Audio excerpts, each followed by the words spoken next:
గమనం మలిచే మలుపులా పద ఏ ధర్మం కోరే సత్యాగ్రహమై పదులుగా పద సంక్షేమం కూర్చే సేవా గుణమై అదనుగా పద ఏ పిడుగుకు బెదరని సాహస యోధుడివై పద తెరమరుగులో నిలవని వేకువ సూర్యుడివై పద ఏ చెంగు కొంకు లేని జన సైనికుడై పద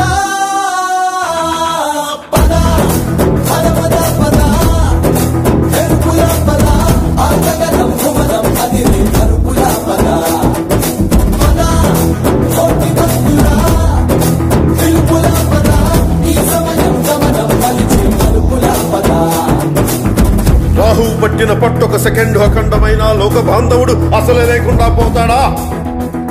మూర్ఖుడు గడియారంలో ముళ్ళు కదలనీకుంటే ధనాగమనం అంతటితో తలకిందైపోతుందా? కుటిలాత్మల కూటమికి ఒక త్రుటి కాలం ధ్యేయమొస్తే విశ్వ సృష్టి పరిణామం విచ్ఛిన్నమవుతుందా? ధనుజు లోకమేకంగా దారి కట్టంగా నిలుచుంటే నరజాతి ప్రస్థానం పరిసమాప్తం అవుతుందా?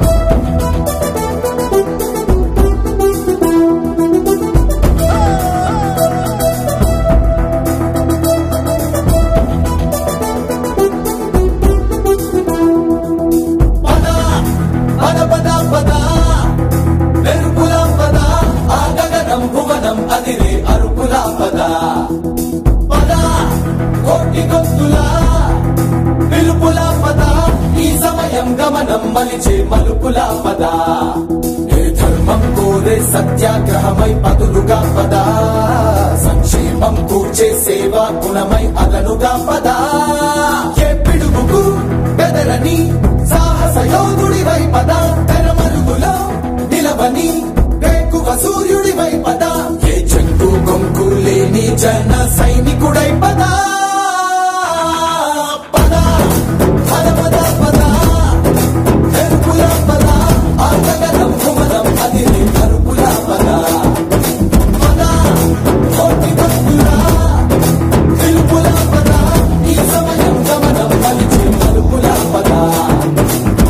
రాహు పట్టిన పట్టొక సెకండ్ అఖండమైన లోక బాంధవుడు అసలే లేకుండా పోతాడా?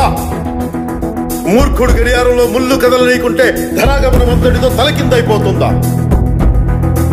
కుటిలాత్మల కూటమికి ఒక త్రుటి కాలం ధ్యేయమొస్తే విశ్వ సృష్టి పరిణామం విచ్ఛిన్నమవుతుందా?